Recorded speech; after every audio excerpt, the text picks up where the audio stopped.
Hello. Hi, everyone. Welcome. Nice to see you all.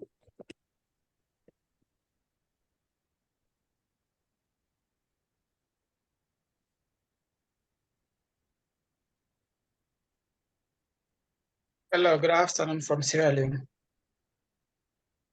Hello.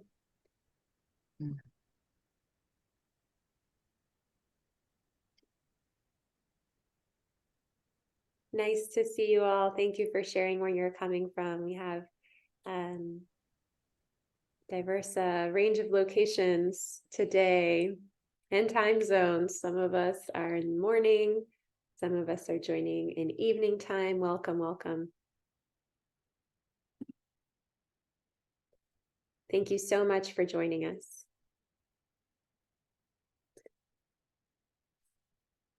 Since we have a 90-minute presentation, I'm going to go ahead and get started with introducing the session and our amazing presenters today. So wherever you're joining us from, we'd love if you could share it in the chat, and welcome to the webinar. This is the fourth webinar in a series of 5 where we have English language faculty from Ukrainian universities share their learnings through this initiative. And this initiative, we'd like to thank the U.S. Department of State Regional Language Office, as well as Hunter College, and Laura Becker, Professor Laura Becker of Hunter College, Alona Suhinina, and Jen MacArthur as well of the Rello office, my colleagues, Julie Casper, who's here with me today, and also Meg Riley. Through this program, English faculty members have had the opportunity to engage in rich professional development opportunities.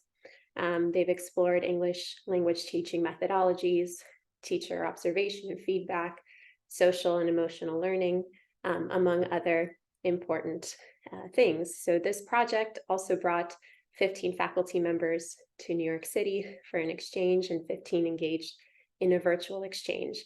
We're thrilled to have here with us today 3 of those amazing faculty members who will be sharing with you some of their experience and some of their learnings.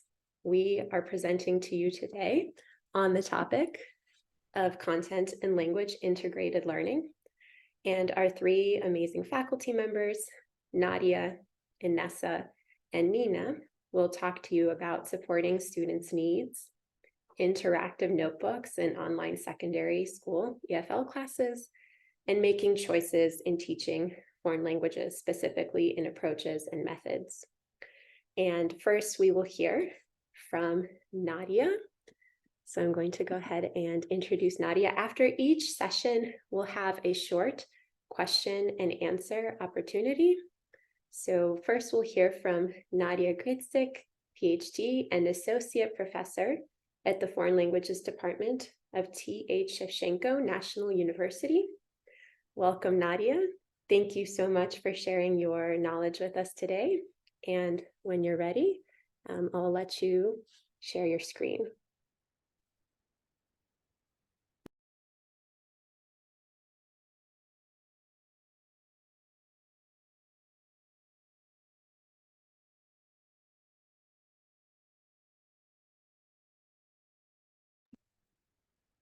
Are you able to share, Nadiia? I can stop share for a moment. No?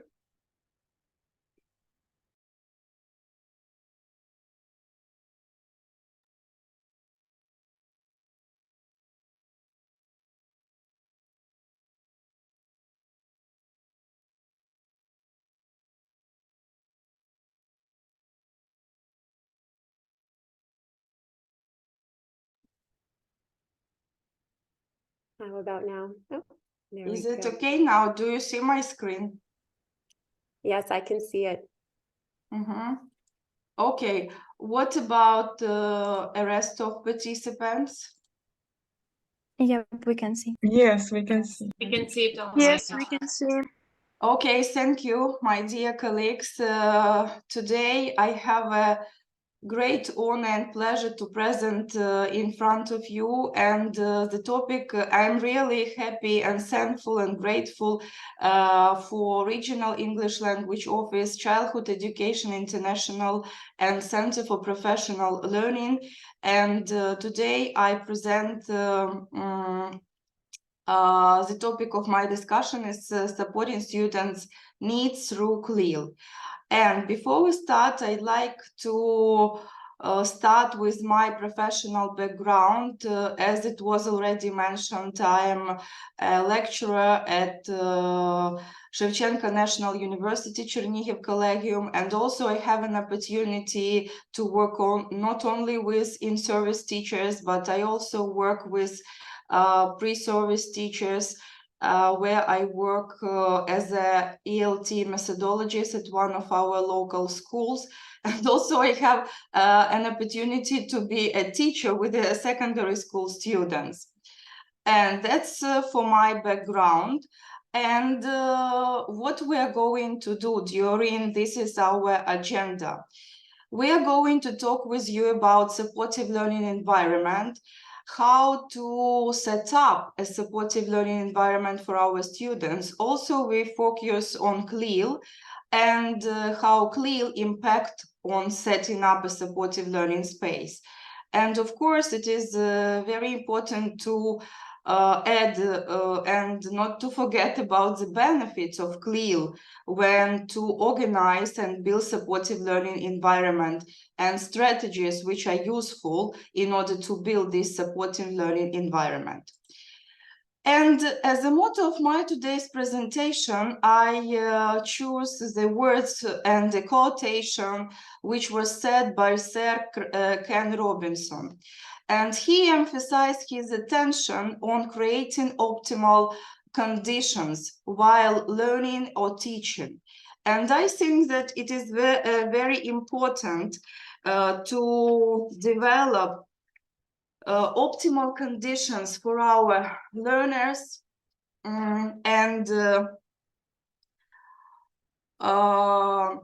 to organize this learning environment in the best way for our students and for us as the teachers also. And if we think about it, what supportive learning environment is for you, try to write at least one adjective in a chat what learning environment, supportive learning environment is for you, only with the help of one adjective. Try to describe what do you understand by supportive learning environment by one adjective.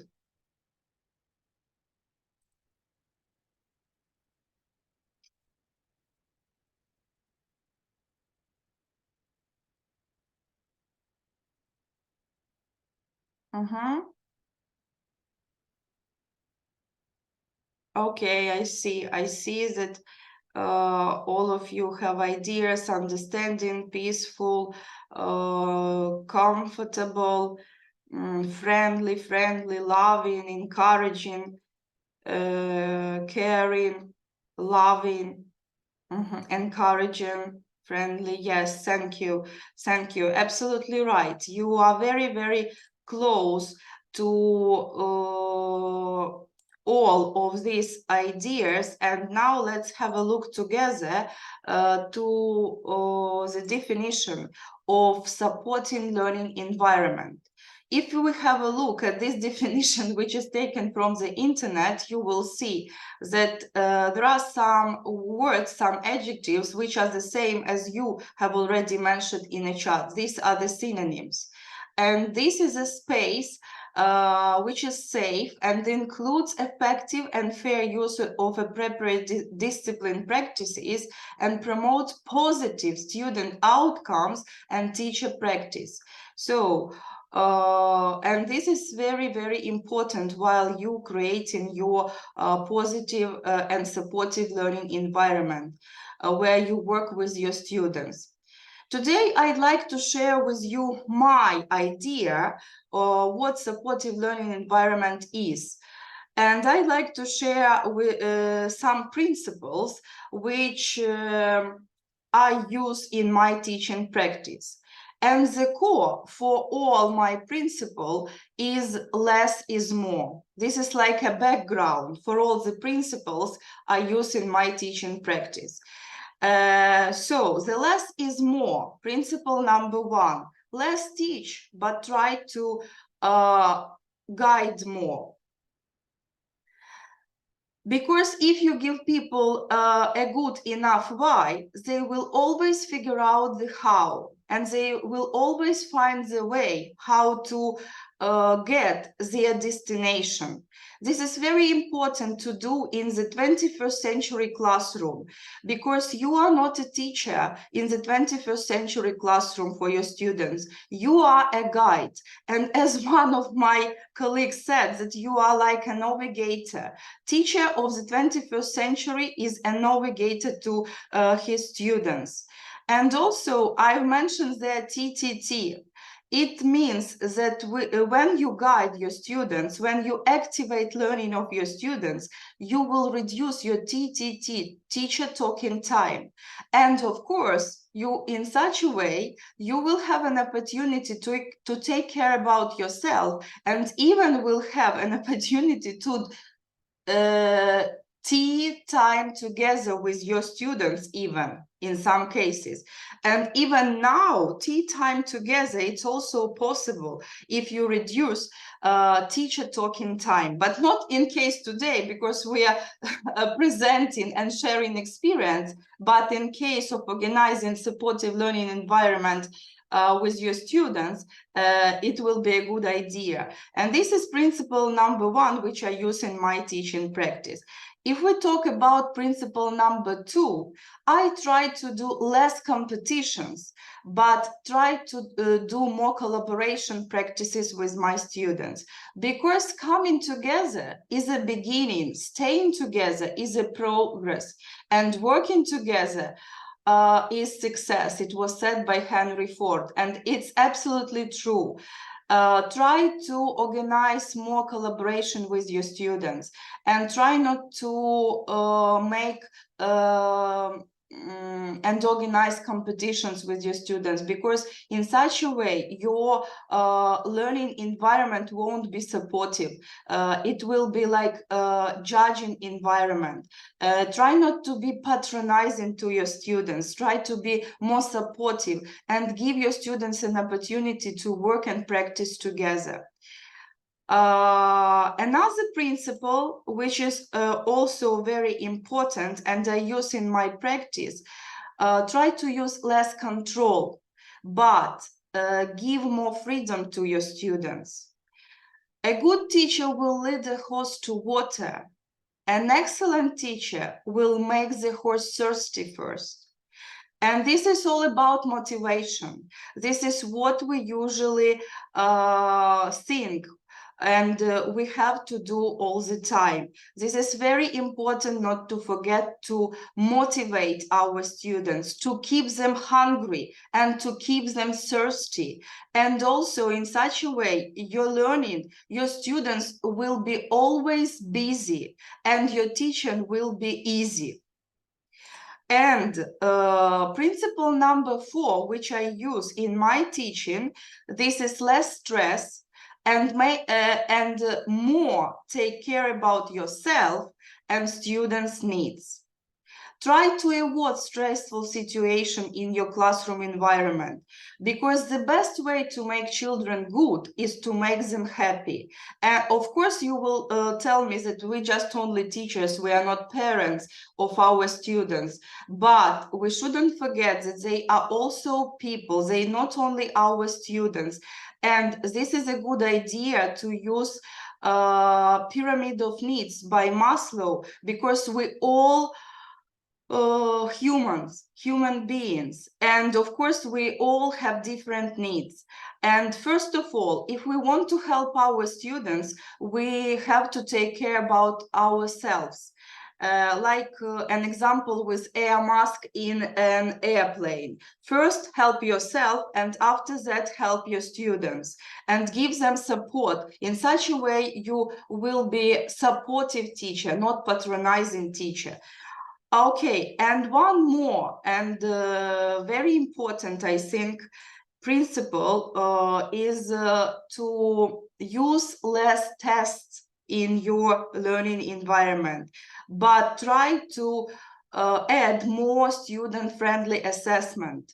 As it was mentioned by our previous sessions by Tatiana Kondratьева, add more supportive feedbacks for your students. It will be really useful, not less tests.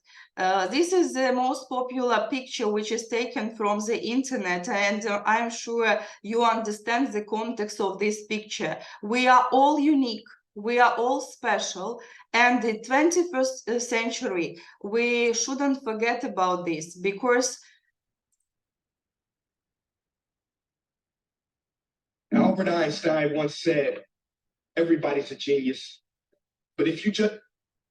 Albert Einstein once said, everybody's a genius, but if you judge a fish by its ability to climb a tree, it will live its whole life believing that it is stupid.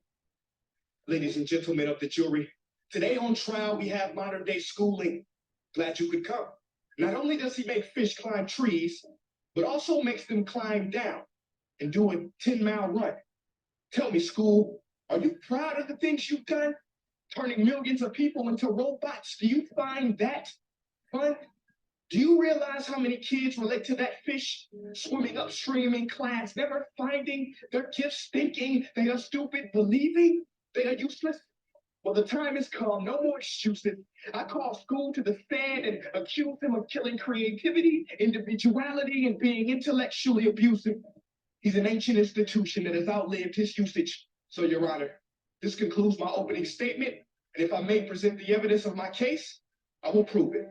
Proceed. Exhibit A. Here's a modern-day fall. Recognize it? Here's a fall from 150 years ago. Big difference, right? Stay with me. Here's a car from today, and here's a car from 150 years ago. Big difference, right? Well, get this. Here's a classroom of today, and here's a class we used 150 years ago. Now, ain't that a shame? In literally more than a century, nothing has changed. Yet you claim to prepare students for the future? But with evidence like that, I must ask, do you prepare students for the future or the past? I did a background check on you and let the record show that you were made to train people to work in factories, which explains why you put students in straight rows, nice and neat, tell them sit still, raise your hand if you want to speak, give them a short break to eat, and for 8 hours a day, tell them what to think. Oh, and make them compete to get an A. A letter which determines product quality, hence grade A of meat. I get it. Back then, times were different. We all have a past. I myself am no Gandhi. But today, we don't need to make robot zombies. The world has progressed. And now we need people who think creatively, innovatively, critically, independently, with the ability to connect. See, every scientist will tell you that no two brains are the same. And every parent with 2 or more children will confirm that claim. So please explain why you treat students like cookie cutter frames or snapback hats, giving them this one-size-fits-all crap. What's your language? Sorry, Your Honor, but if a doctor prescribed the exact same medicine to all of his patients, the results would be tragic. So many people would get sick, yet when it comes to school, this is exactly what happens, this educational malpractice, where one teacher stands in front of 20 kids, each one having different strengths, different needs, different gifts, different dreams, and you teach the same thing the same way? That's horrific. Ladies and gentlemen, the defendant should not be acquitted. This may be one of the worst criminal offenses ever to be committed. And let's mention the way you treat your employees. Objection. Overruled. I want to hear this. It's a shame. I mean, teachers have the most important job on the planet, yet they're underpaid. No wonder so many students are short-changed. Let's be honest, teachers should earn just as much as doctors, because a doctor can do heart surgery and save the life of a kid, but a great teacher can reach the heart of that kid and allow him to truly live.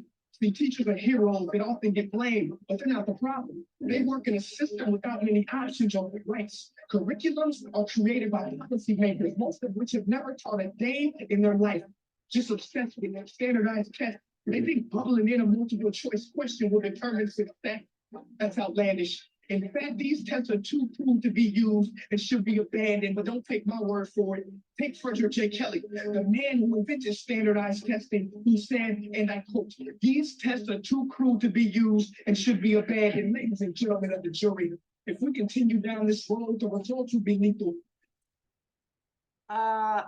I just stopped this video because unfortunately we haven't had opportunity to the full video, but I'm sure that you understand the idea. Yes, and the purpose of the 21st century is to prepare students for the new future, not for the future that was 100 or even 200 years ago.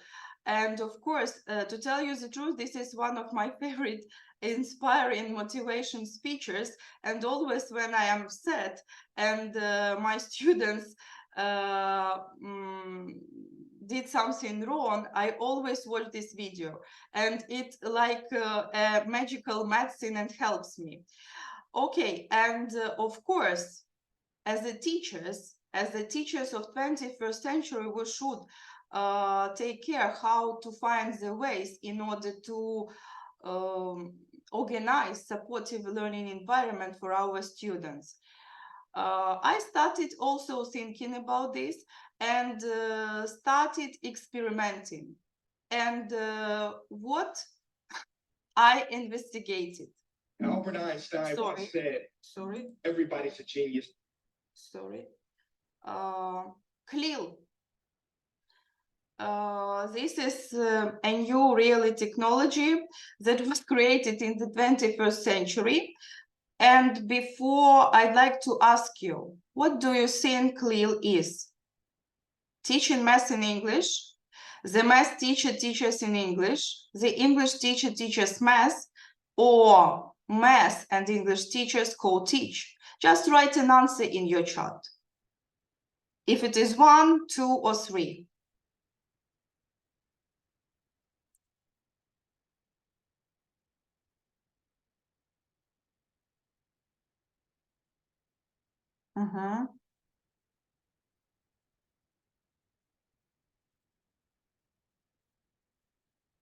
Okay, I see that almost of you put number 3, but also there is an answer with 1.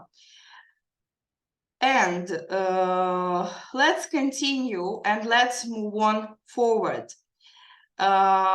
It's really possible. No, it's not impossible to think that CLIL is impossible to implement in our modern classroom environment. And it was proved that CLIL is one of the most useful tools which can help us to develop supportive learning environments.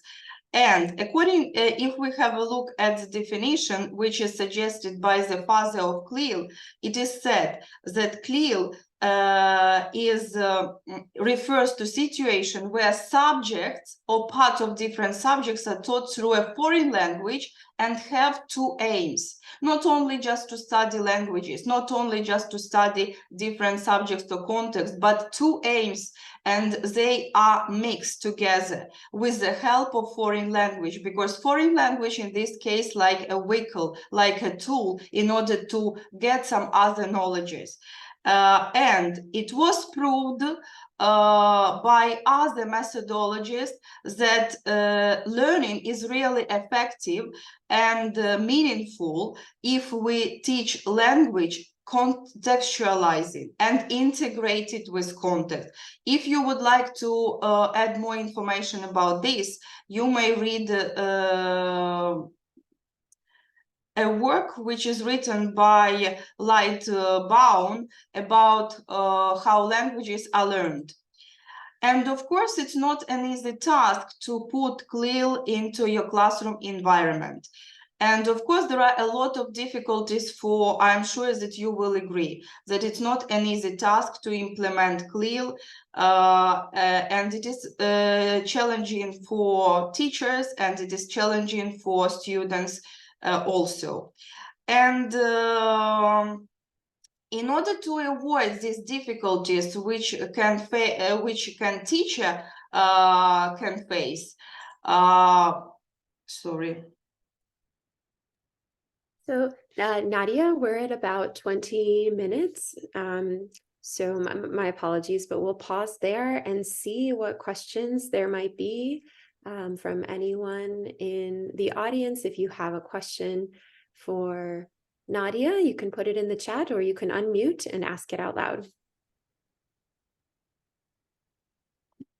Sorry, Alisa, could I briefly just to finish my presentation, and after that, because in such a way the audience wouldn't understand the purpose and the main idea of this. These are about difficulties and the support, the core point. I just finished very briefly. Give me 1 minute. Sure. And that's all. Just about a minute. In order to avoid these difficulties, we the teachers have to guide and support our students.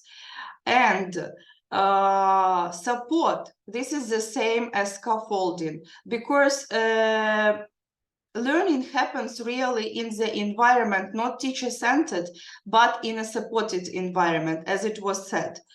And scaffolding is at the heart of all CLIL teaching. And we may use supportive learning environment strategies, and they are the following: modeling, bridging, schema building, contextualizing, representing text, and developing metacognition. After that, I'd like you to practice with all these strategies, but unfortunately, we are not able to do this. And this is a good opportunity to try yourself in order to identify the strategies, but I will share with you this presentation and you will see how it works. So these are the exercises, and these are the examples with all the strategies which are taken from one of the textbooks which is used in Ukraine.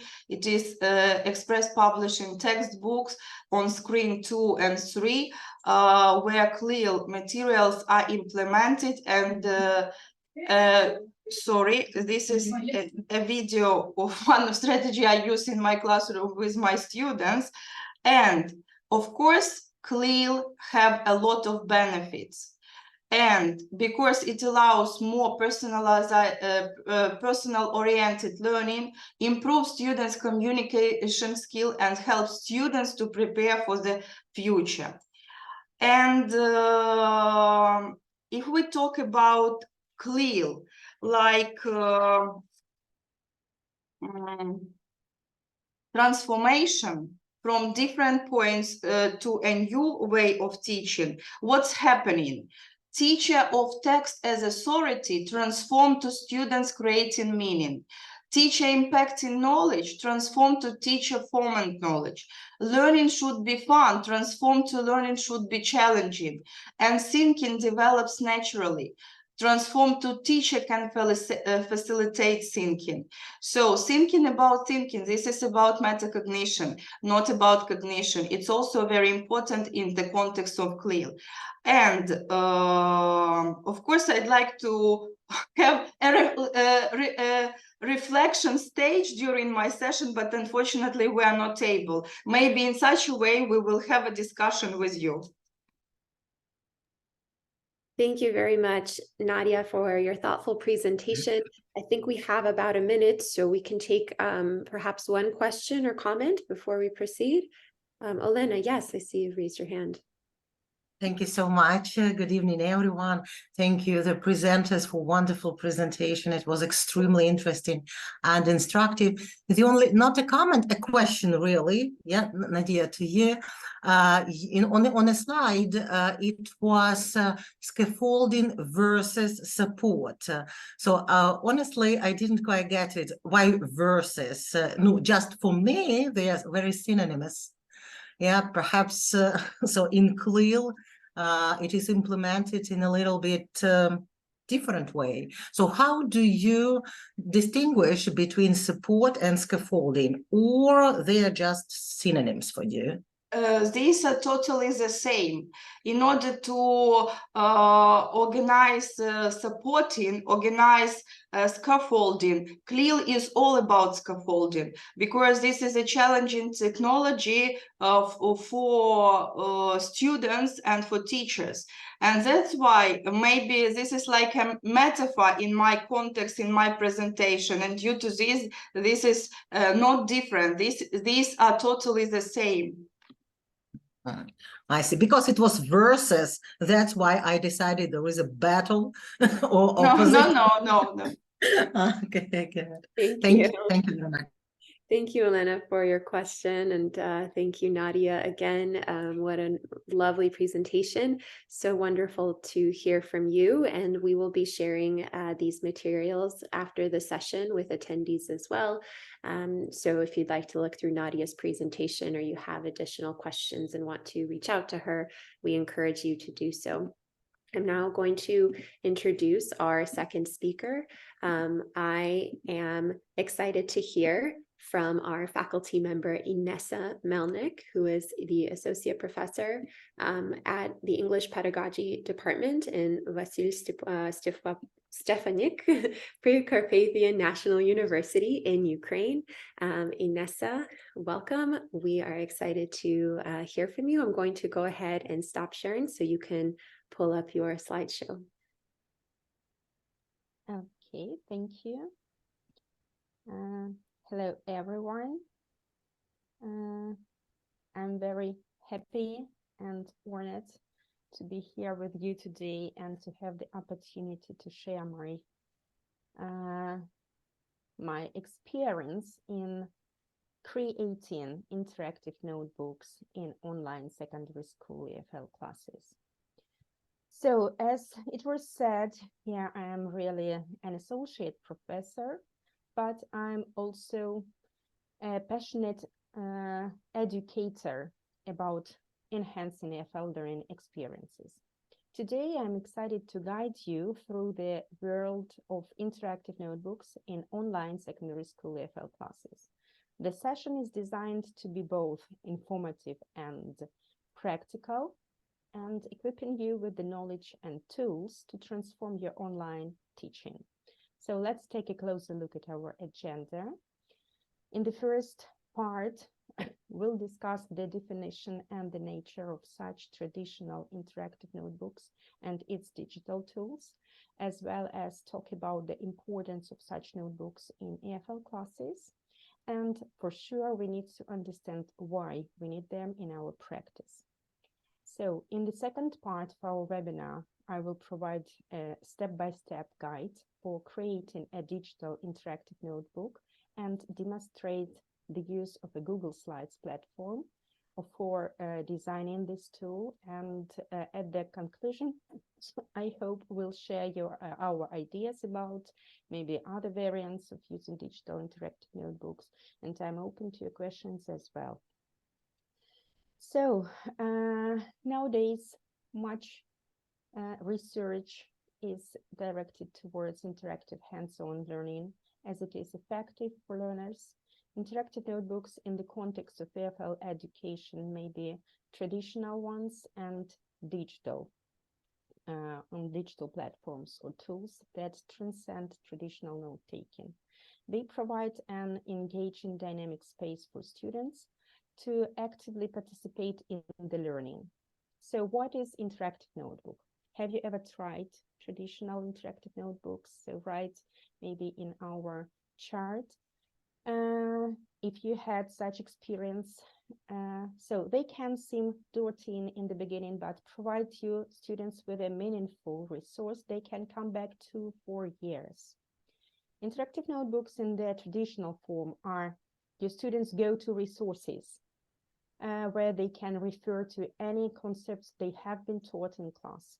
It's a more interactive way to take notes.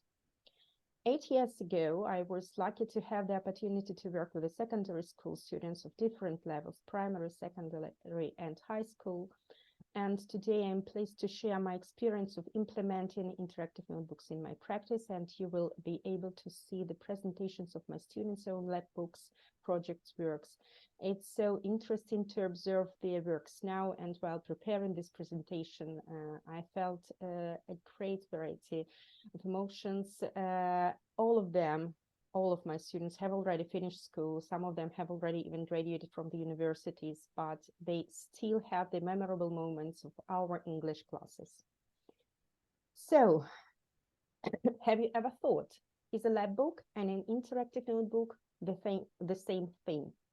So I'm definitely convinced that they are not. As for me, they are absolutely two fundamentally different approaches to one teaching method. Although both lab book and interactive notebooks are taking the students by storm, but the methods of work with them at the lesson are different. Lab book is some kind of summarizing of the material you have learned, whereas the interactive notebook is both a way of giving and new information to your students, as well as summarizing it. So lab books generally have one theme. It is a separated piece of students' creative work. So I will show you some of them. That's all of my students' works. They have done it themselves. So this creative work, which is done on a cupboard basis with interactive elements of presentation of information. So 8 years ago, as I have said, I have this opportunity to work with them. And here you can see their presentations. As for interactive notebooks, they are just an ordinary notebook, so like this, ideally of A4 format, which you can buy in any stationery shop. In this notebook, students stick interactive elements prepared by the teacher or by themselves, which present or consolidate the material. Moreover, students may also write something themselves. There are some rules, expressions, examples, etc., anything they want. You can use it both in grammar and in giving you vocabulary, even in writing, when they may write some and train some writing skills.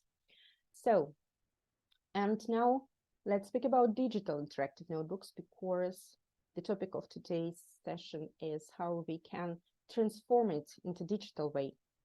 Speaking about the educators who deal with this digital interactive notebooks, I can't but mention the name of Kathy Schrock, who is an educational technologist known for her work in educational technology and instructional design. In her guide to everything, she defines interactive notebooks as digital notebooks where students can take notes and interact with content such as text, images, videos, links, and multimedia elements. These notebooks allow for active engagement, organization, and creativity in the learning process. Certainly, the importance of interactive notebooks in EFL classes lies in the ability to enhance the learning experience for students. Here are some key reasons why digital interactive notebooks are valuable in EFL education. So, active engagement. Interactive notebooks encourage active engagement with the language. Students can write, type, record, and interact with content, fostering a hands-on learning approach. This type of engagement helps improve learning comprehension. So the next one is multimodal learning. EFL learners often benefit from exposure to various language modalities. Interactive notebooks allow the international text, images, audio, and video, enabling students to engage with language in multiple forms, which is particularly valuable in language acquisition. The next one is customization. That means that interactive notebooks can be customized to suit each student's learning style and level. Teachers can provide different activities and resources, allowing for individuals instruction and targeted language practices. The next key point is organization. Interactive notebooks promote organization and note-taking skills. Students learn to structure information effectively and essential skills for learning language and future academic pursuits. Creativity, of course. Interactive notebooks inject creativity into the learning process. Students can design their notebooks, incorporate creative language projects, and express themselves through written and multimedia content. Digital literacy, because you need it in the modern world, and it is very crucial. Interactive notebooks introduce students to digital tools, preparing them for the demands of technology-driven society. This skills is essential for academic and professional success. So, and reflection. Interactive notebooks often include reflective activities, allowing students to access their language progress and set goals for improvement. Self-assessment and reflection are integral part of language learning development. Portability. Digital notebooks can be easily accessed from different devices, allowing students to continue their language practice both in and outside the classroom. This flexibility extends the learning experience beyond traditional classroom hours. And of course, motivation. The dynamic and interactive nature of these notebooks can boost students' motivation. Gamified activities, multimedia elements, and personalized content can make language learning more engaging and enjoyable. As the year goes on, students may add pages to their traditional and digital notebooks and refer back to them when studying or when they need to review a concept or some skills. They are basically building their own textbook or virtual tool as the year progresses. So, what results do we anticipate? Incorporating digital interactive notebooks into online EFL classes can yield a range of educational benefits for both students and teachers. Here are some anticipation results. Speaking about students' experience results, we may name increased engagement, improved language proficiency, collaboration skills, and organization and study skills. As for teachers' benefits, they are the following: enhanced assessment and time management. Teachers can assess students' work more effectively, individualized instructions, data-driven insights, and professional development. So I would like now to show you some practical part, how we can do it. As I have already said, I would like to give you step-by-step guideline. And here, to do interactive notebook, you need just to go to your Google page and find these tools there. So if you put there, you need to open the Google Slides page where you need to start a new presentation. Well, when I first started seeing those digital interactive notebooks years ago, usually one of two thoughts would pop into my head. Either they that looks really complicated and probably not something that I could ever do, or that a teacher has way too much time on their hands because they does really look complicated. Well, either of those thoughts have ever popped into your head. When you see digital notebooks inside of Google Slides today, you have come to the right place, because over the years, as I've gotten more familiar with Google Slides, I have learned that these type of digital notebooks with tabs are actually really easy to create, and they don't have to take a lot of time. All right, so before we get started, the one thing that I wanted you to know is that there are all types of digital notebooks with all types of activities and clickables, and just you can almost do anything with a digital notebook. So I'm just going to show you one way that it can be done, and in my opinion, this is the easiest one. So let's go ahead and jump on here. To get started, you need to open this Google slide, as I have already mentioned, and you need to resize the slide for whatever you want your digital notebook to be. And honestly, that's a matter of preference. To change it, you just go to File and then go to the page setup. That is here. For example, today I like to do vertical, and I like to keep it the same size as a sheet of paper, which is 8.5 by 11 inches. And if you would like to do it in centimeters, you have this size. So just because if my students want to print something, that will allow them to do that, but I know teachers that use all different sizes just to work what works best for you, so go ahead and apply.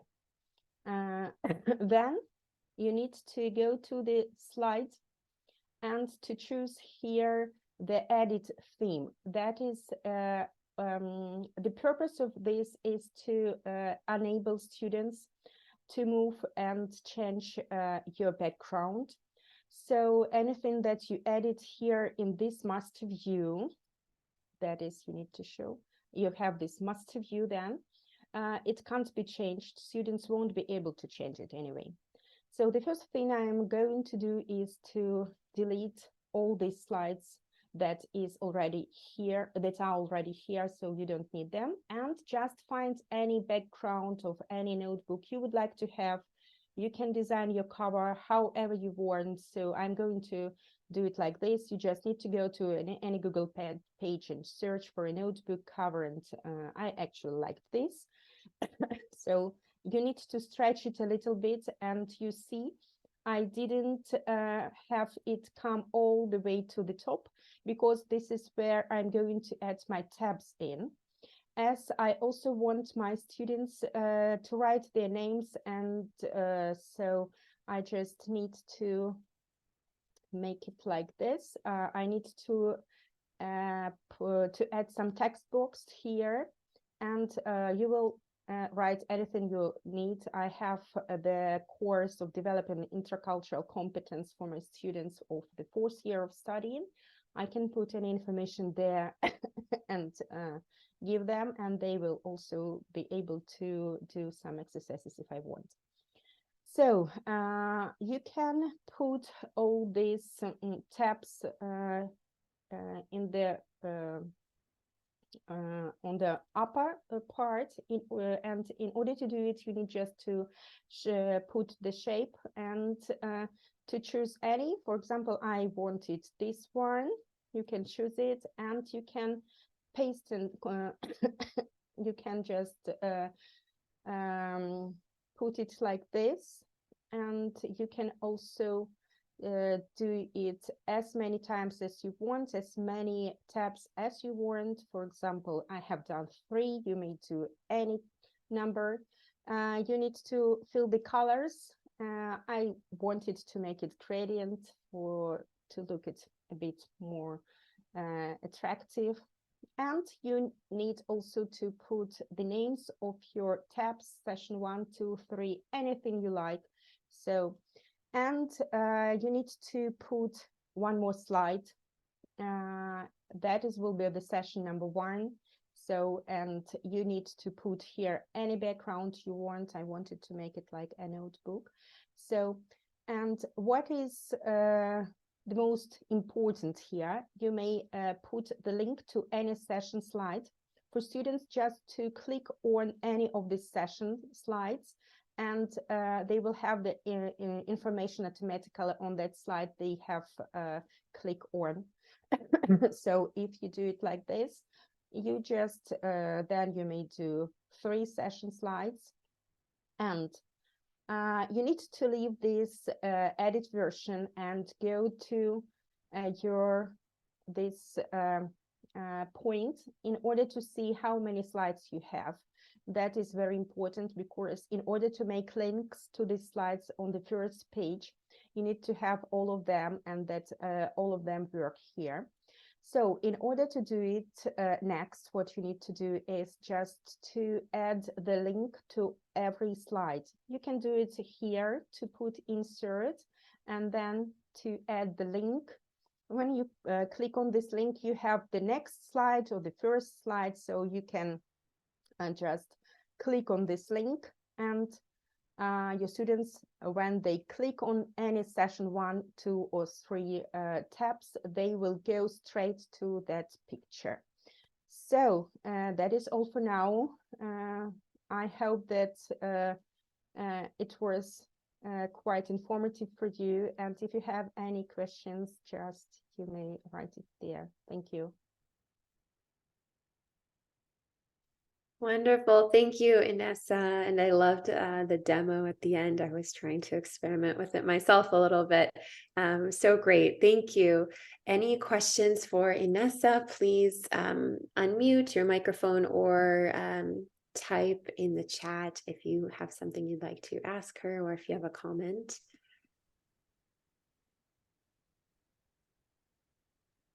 Alyssa, I saw your question. This is Julie. Hi, Inesa. Thank you so much for the presentation and the tutorial. That was very helpful, actually. I saw, Alyssa, you had a question about the ages and, which students, primary, secondary, tertiary, college level, which students enjoy working with interactive notebooks the best and get the most out of it. And I'm thinking especially of the digital notebooks. Do you find it works differently with different ages of students? And do you design them differently with that in mind? Can you say a little more about the ages and how you engage with this? So if we speak about physical notebooks, here interactive notebooks that you can make of any notebook that you can buy in any stationery shop. Students of primary and secondary school work them more than students of high school. Because of the age and of emotions they have, and any page they have made themselves, they remember this material better because they put their emotions into what they have done. If we speak about lab books, students of secondary and high school work with them with much interest because it is easier for them to create it. Frankly speaking, when you give such assignments to students of a primary school, their parents took an active part in this creation, and at the end you need to assess not only the students' work but also their parents. If we speak about the university, students at the university like to create lab books, definitely. I haven't worked with them with physically interactive notebooks, but we have created digital interactive notebooks. It is very easy for you to give them information and to have some feedback from them. For example, after the lectures, when you just need to summarize some material you have given at the lecture. Or if you have some practical work, you also can ask them to do, because we have methods of teaching practical sessions with our fourth-year students. And when I give them some materials during the lectures, I would like them to do some practical assignments for them to understand how to work with this material in their practice. That's why it's very convenient to work with these digital notebooks. You can create there anything. There are a lot of platforms, but Google Slide is the easiest one to work with. Wonderful. Thank you so much. Any more questions? Have some comments in the chat that people are going to try working with digital notebooks. It's a great idea. And I think, yeah, and in terms of the age, it seems like it could really work with a variety of ages, depending on the modifications and the approach that you take. Thank you.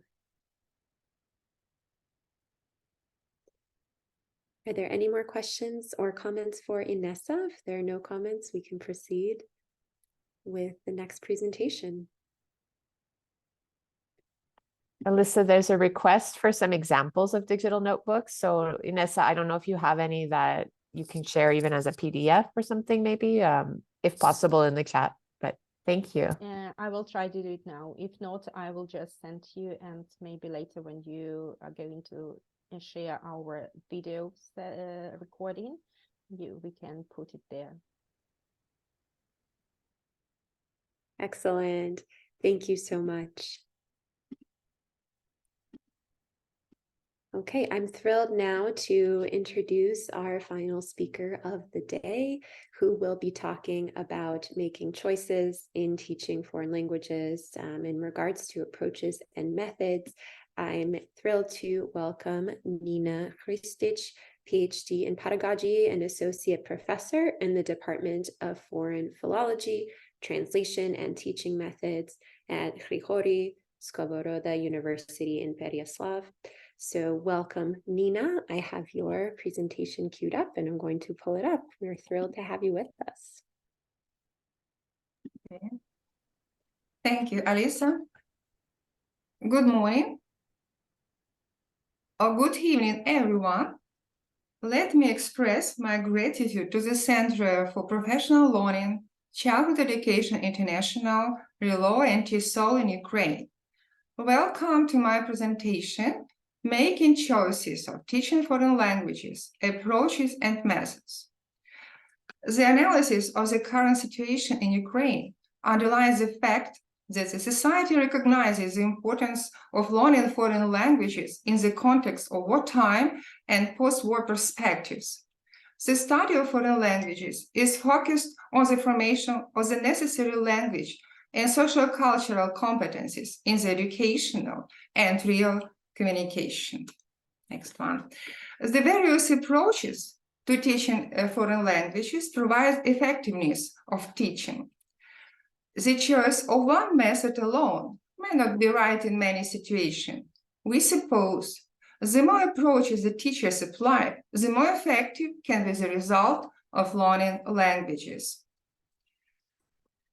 Many scientists use metaphors to separate out the approach, the method, the procedures, and the techniques.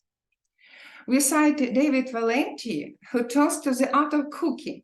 He said, "The approach is teachers' belief about cooking.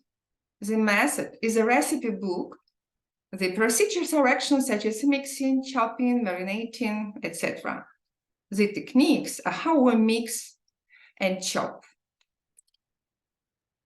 The approach is teacher's belief about cooking. The teacher asks himself, how can I get the goal?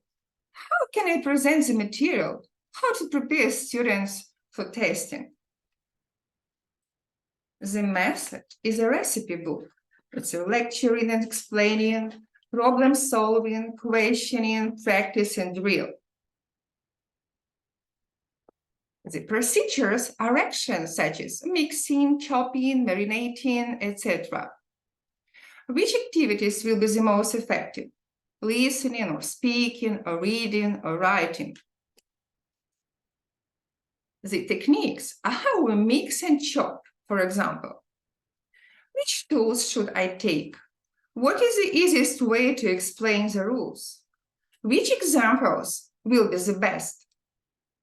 Hence, the approach doesn't mean the same as method, procedures, or techniques of teaching. We understand the notion approach as belief about teaching.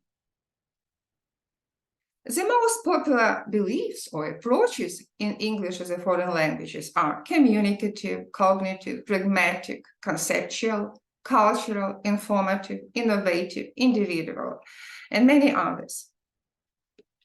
As a key word of our presentation is approach, I try to explain in detail how we can classify the approaches. Firstly, we put as the basis for the classification of approaches the following directions: psychology of teaching, the object of teaching, and the subject of teaching. Based on psychology of language teaching, we distinguish the following approaches: conscious, behaviorist, cognitive, and conceptual. The behaviorist approach is based on the reaction stimulus principle. It is limited only to the formation of speech automatisms. However, this approach does not ensure the formation of speech competence. The conscious approach, which involves mastering a foreign language based on various models, speech patterns, grammar patterns. This approach provides learners with samples of language data along with activities as guidelines to help them to notice how grammar rules work in the data.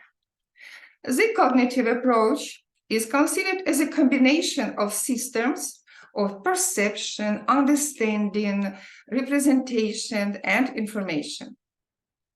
The conceptual approach is based on the study of the concepts.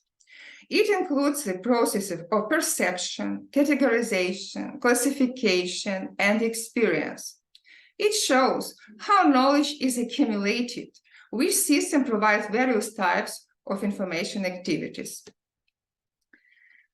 The classification of approaches based on the object of teaching includes the language, speech, and active speaking. The language approach suggests three linguistic directions or dimensions: phonetics, vocabulary, and grammar. The language is studied as a regulated system of sounds, morphemes, words, and rules of their combination at the morphological, syntactic, semantic, and logical levels. The speech approach suggests the integrated activities: listening, speaking, writing, reading. And the active speaking is a process of an active interaction of the subject with the environment. From the point of view of the subject of teaching, the approaches are divided into direct, communicative, and active. The subject of teaching. The direct approach involves learning the foreign language without using the native language. In my case, no Ukrainian language in English classes. The active approach suggests the communicative behavior of the teacher as a participant of the process of communication, and in communicative behavior of a student as a subject of communication and interaction. The communicative approach aims to teach the language through speech. It is based on such key concepts as communication, culture, interactivity, motivation. Now, slide number 13, I'm going to speak about conceptual approach. 13. Conceptual approach. 13. Next one. Okay, thank you. Thank you, Alisa. Now I'm going to tell about the application of conceptual approach in my practice on the sample of the word life. The conceptual approach is based on the study of the concepts. The word concept comes from the Latin conceptus, to concipere, that means to collect, to absorb, to represent, to form. The concept is a main semantic notion in cognitive linguistics. The goal of cognitive linguistics is to understand how the processes of perception, categorization, classification, and understanding of the world are carried out, how knowledge is accumulated, which system provides various types of information activities. Cognition is the interaction of system of perception, understanding, representation, and information. Knowledge is a part of memory, information contained in consciousness, the results of reflection of objects of the surrounding world combined into a certain system.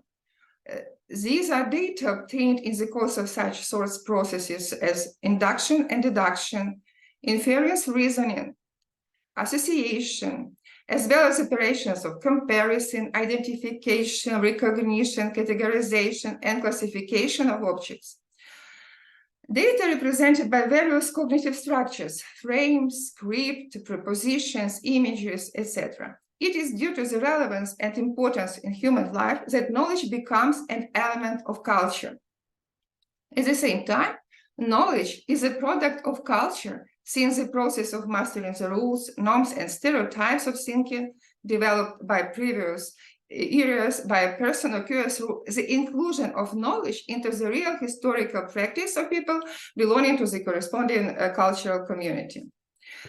I remember when I was a student many years ago, our professor entered the room, took his seat and pronounced borщ, borщ. We asked, what should you do with borщ? She answered, write an essay, describe which association are there in your mind. As a result, our composition were quite different. Many students, many ideas, many associations. Some of us wrote about family gatherings or the garden vegetables. We can conclude that categorization is closely related to all cognitive abilities of a person, as well as to various components of cognitive activity, memory, imagination, attention, etc. And now I'd like to pose the same question to our participants. Please write in chat which associations do you have with the word friendship. I think these pictures can help you. So write please friendship. Friendship, what does it mean for you, friendship?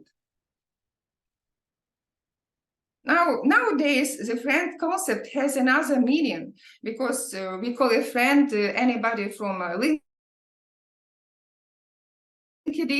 Facebook, Instagram, only any user of these services we can acceptance. Thank you. Friendship is a acceptance. And everybody knows the saying, a friend in need is a friend indeed. Connection, thank you, Julia, connection. A friend is, as it were, a second self. Thank you. Support, Ludmila, support, care, independence, quality communication, encouragement, motivation. Thank you, Antonina. Of course, friendship is a relationship of mutual affection between people. It is strong form of interpersonal bonds at acquaintance or association, such as classmate, deskmate, roommate, colleague, co-driver, co-teacher, and so on, so on. Different perceptions.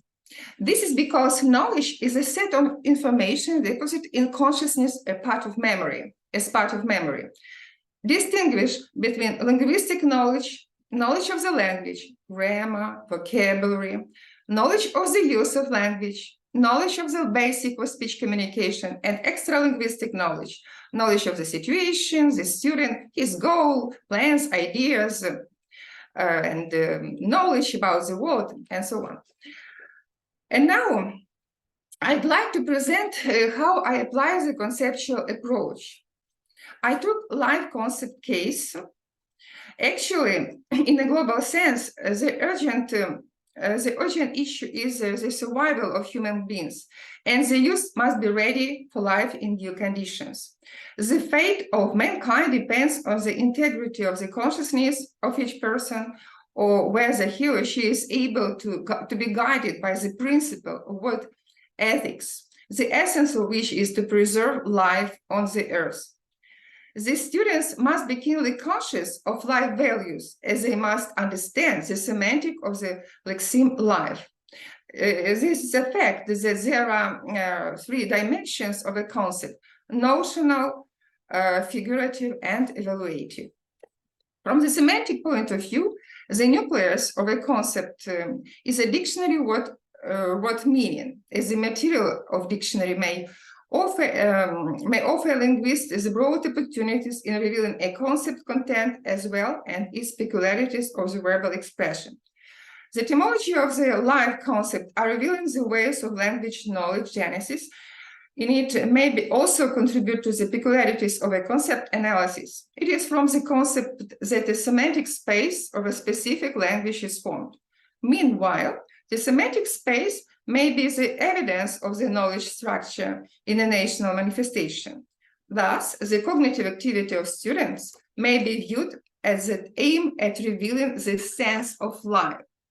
Firstly, the students should be deeply aware of the definition of lexemes denoting universal concepts such as life concept.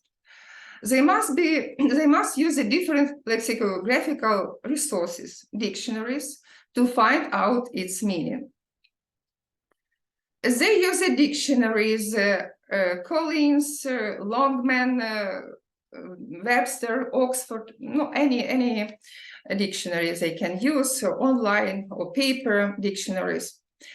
And as you can see from table, the definition of the lexeme life is similar in most dictionaries. In many cases, it is determined as a period between birth and death, a way of or manner of living, the period of time when something exists or functions, the quality of being active and exciting, the actions and events that occur in living things, biography. The notional dimensions can be presented as a mental map. As a step, the students can make the mental maps. There are other names of mental maps, conceptual maps or association, network building, spidergrams, word webs, and so on. And the father of mental maps is Tony Bazin, an English author and educational consultant, a memory technique guru, a psychologist, and author of several books on the subject of memorizing and effectiveness. Tony Bazin was best known for his mind mapping technique that improves the way to memorize the information. He was also the developer of the famous speed reading technique. You remember his speed reading technique, which is a method to improve the reading speed. But Tony Bazin popularized the idea of mental literacy, inspired by techniques used by Leonardo da Vinci and, we have mentioned today, Albert Einstein. I like his quote, "The smart parents, a brilliant child." But in some cases, it's not true, it can be so. And we use services to make this mental map, such as Simple Mind, XMind, Mind Manager, Mind Map, Maple, Wise Map, Draw, Canva. Also, we can use, using these services, you can make mental maps. And next, you can see the notional and figurative mental maps of life concept. Now let's compare. The notional mental maps of life concept are presented by the words existence, being, living, animation, aliveness, animateness, entity, sentience, creation, survival, viability, essence. And the figurative mental maps of life concept are presented by the other concepts: existence, comedy, tragedy, love, flower, mirror, book, longing, choice, hope, thought, time. And the next one, our student participate in all Ukrainian contests, and one of them was a contest organized by the Ukrainian Shakespeare Center in Zaporizhia. My student, Karina Kolomiyets, got the diploma of the winner. She presented the key concepts in the tragedy of Macbeth from the point of mental pragmatics. She analyzed power concept, ambition concept, and blood concept. The theoretical value of her work was an attempt to identify mental maps in Shakespeare's The Tragedy of Macbeth, and to determine the ways of its adequate translation into Ukrainian, which makes it possible to compare different linguistic and ideological pictures of the world. We keep reading Shakespeare because we need something that helps us to live and to be. The famous "to be" or "not to be" has often been used during wartime because the Ukrainian nation has decided to be since the very first day of Russian full-scale invasion. To my mind, the use of mental maps can be seen as one of the effective, innovative cognitive methods in English teaching. And the next step is to study the figurative dimension of a concept. The student recites the popular expressions with this lexeme. For example, The best years of my life. Best things in life are free, life expectancy, life and death, life endurances, life project, etc. They make up the sentences, the situations. They try to find the most representative examples of the lexical unit life. After the research of probes and sayings, they present a few of them by illustrating the nucleus, close and distant peripheries of the life concept. You can see the popular probes and sayings. Our life is what our thoughts make it. There is life, there is hope. Life is a series of choices. Live it long. Life is a tragedy for those who feel and a comedy for those who think. The consciousness of loving and being loved brings warmth and richness to life. Life is a flower for which love is the honey. Life is a mirror. Is a thrown at it, it throws back. If you smile, it returns greeting. A new chapter in life. It is obvious the interaction of the life concept with other conceptual structures, such as time, existence, thought, hope, choice, longing, tragedy, comedy, love, a flower, mirror, book. The above-mentioned concept provides the affinity of their semantic structures.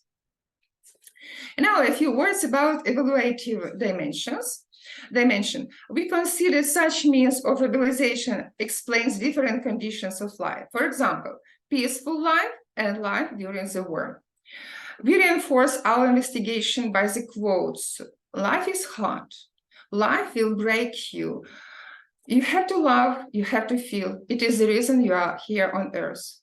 To be creative means to be in love with life. You can be creative only if you are live enough that you want to enhance its beauty. You want to bring a little more music to it, a little more poetry in it, and a little more dance to it. These quotes teach the students to be resilient and to live in love. We think that the analysis of phraseology, proverb, sayings, aphorism, quotes, in which the concept is represented, is very important in order to connect language and culture. Actually, it is worth noting that the Ukrainian people have always wanted to live in peace, that is reflected in the proverbs which the English teachers should emphasize using the comparative method of teaching. В мирі, що в морі, де мирі совіт, там життя, як маків цвіт. Хто сіє мир, посіє щастя. And here we know the social dimension of the life concept. It is concentrated on the man concept and its peaceful coexistence with other people. If you summarize the relevant fragment of the life concept, it turns out that the notion life means peace, good neighborhood, and charity. In conclusion, we state that conceptual approach is very motivating in learning English. An approach is regarded as a belief about teaching, while a method means the practical realization of the teaching goals. We believe that the conceptual approach has its own place among other approaches, such as communicative, cognitive, pragmatic, informative, innovative, individual, and so on. Now I read in chat. Dear participants, thank you very much for investing your time, effort, and passion. I'm so proud of being a part of such an amazing community. I feel the sense of community, the ambience of understanding and support. Thank you for your attention again. Thank you so much, Nina. Wonderful presentation. I see we have a lot of responses in the comments. I would like to open it now for questions or additional comments if you'd like to ask Nina about her presentation. We have some time.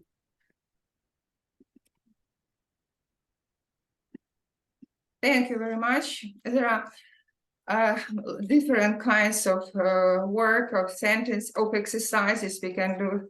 As also we can For example, if you learn another word such as celebrity, my last investigation, we use the family of words such as to celebrate, celebrophilia, and the students must explain celebrophilia and abnormally intense desire to have a romantic relationship with a celebrity.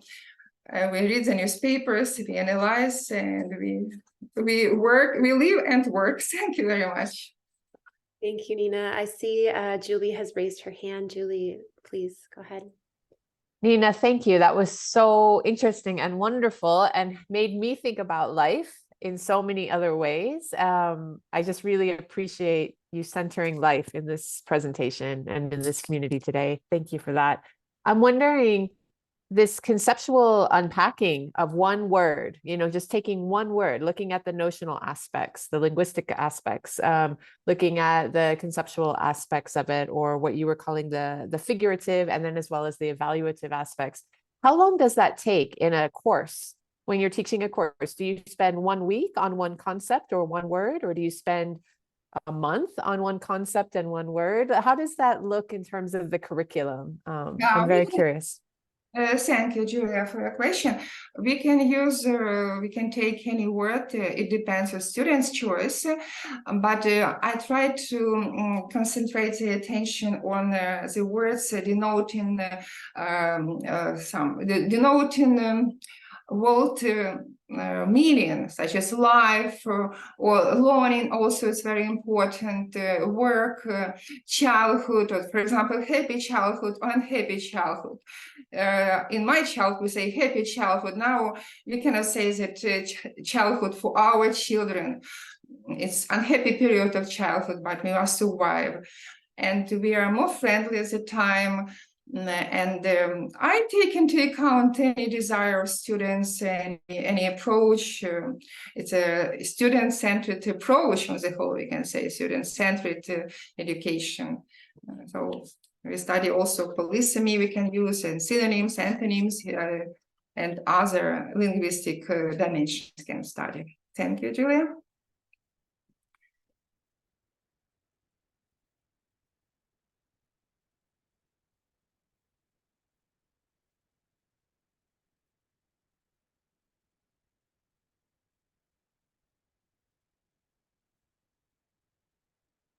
Alyssa, may I ask one more question of all three presenters? So inviting Nadiia, Inesa, and Nina to consider, you saw each other's presentations, and I wonder what ideas you had to bring back to your practice, to your classrooms and your curriculum, your courses from each other's presentations. Like, I'm wondering, Inesa, if there's something in digital interactive notebooks that can be done with notional and figurative language. And Nadiia, I'm wondering if there's something around the idea of less is more and guiding more that we can take away from looking at only one word at a time. My brain was starting to see many connections between your three presentations, and I'm wondering what each of you are seeing and connecting between the conversations. Should we write or just answer? Answer, please. Thank you. I'm curious. So I think that CLIL and the last approach that was mentioned by Nina is very co-working. So we can mix them and use them both in digital sphere, so in any digital platforms. Of course, using digital tools, it's not the method, it's just the helping hand for you to organize your thoughts and your information. So you can organize any information in this digital sphere.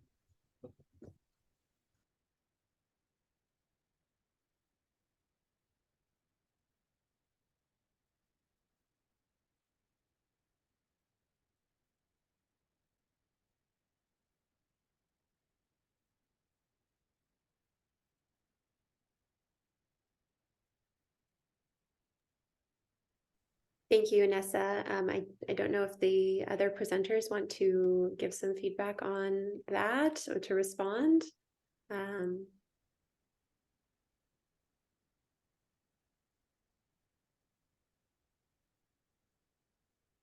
Yes, Hannah, I see you've raised your hand. Thank you. Thank you to all the presenters. I just like to say a word on Nina's presentation and to back up the idea of bridging linguistics and psycholinguistics and methodology in our in the process of English language teaching. In my thesis, I just researched into speech idiomaticity, and it is a very interesting, really very interesting how the culture is reflected in the language.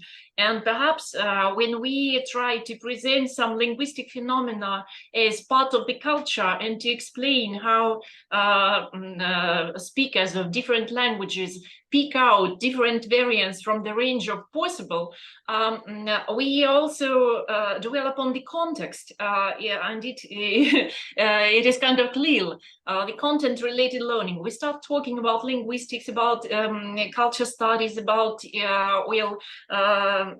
cultural issues, and at the process we also brush up vocabulary, grammar, style. It goes without saying, and it is really very important to reflect, to encourage reflecting on the process of picking up variants among the range of variants that we feel to be appropriate as speakers of a language or as learners of a foreign language. So I think this issue does belong to the problem area of CLIL. So thank you for that. It was interesting to me. Thank you, Anya. And moreover, we compare Ukrainian, English, and French languages all together because the pictures of the world can be different in French and English sphere also. And we compare sayings, proverbs, quotes, aphorisms. That we do. Thank you, Anya, for your. And I have read your articles. I know you are also interested in psychological direction in learning English. I support you, and that's why I invite you to our upcoming conference, November conference. Thank you. Okay, it's an idea. I'll present on idiomaticity. In touch with all the participants, and full webinar inspired us to our conference. Thank you very much. Thank you very much for asking. I'll be there. I'll come. Sure. Thank you. Thank you. And other participants also we invite to our conference. Thank you. I actually have a question, just a curiosity, as I've heard these presentations and then our interactions in the past several months. So these contests that you all mentioned, for example, Nina, the Shakespeare contest, and I know there have been other contests mentioned, throughout our time together. Are those curricular, like part of the students' learning in their courses, or is it something that they undertake on their own as an extra supplement to their language learning? That's my first question. And then my second question is, how have digital technologies kind of affected that landscape of contests, or have they made contests more, pervasive or more widespread because there's more digital learning happening in general? Thank you, Alisa. I start with the second question as for digitalization, or as I have mentioned, some services we can use to make mental maps. We can use them, but we are on the way to improve our digital knowledge in this way. And we work with students. And we do this job, and we make these mental maps. As for the first question, as I have answered, we can use any word, any situation. We can. It depends on students' desire. It depends on student choice, and it depends also on our curriculum or our program. We should take into it. Depends on the theme, for example. The theme. For example, traveling broadens our mind. Yeah, we studied the keywords of traveling, and other topics. Thank you. Yes, and these contests that your students are engaging in, are those elective or those by choice, or do they have to do them as part of the curriculum for language learning? And all these factors we try to unite all these directions and choose. But if the student wants to choose to speak, please, we are ready to hear, and the teacher, we are happy to hear any ideas, any students' ideas. Thank you. Thank you. Well, I would like to again extend my gratitude to our incredible presenters today, Nadiia, Inesa, and Nina. Thank you so much for the thoughtful work that went into these presentations and into the webinar as a whole. As mentioned, we will be sharing the recording of this webinar as well as the PowerPoints and certificates for those in attendance today. Please keep a lookout for that information in the coming week. And we would like to invite you all to our 5th and final webinar called Critical Thinking and Interactive Teaching for Professional Training of Pre-Service English Teachers. And that will take place this coming Thursday, from 7 o'clock to 8:30 in the evening, Eastern European time. And for those who are joining from this part of the world in the US, that starts at noon Eastern time here. You can scan the code on your screen or learn more at the link that you see here, the bit.ly link. So thank you everyone for your attendance and for supporting these wonderful faculty that have been working so hard and have been actively participating in our project and in their own professional work. We wish you all a wonderful rest of your Saturday. Thank you for joining and take good care. Thank you, everybody. Thank you, everyone. Thank you. Stay well. Thank you. Bye. Thanks to Thank you. everyone. Thank you. Thank you. Goodbye. Bye.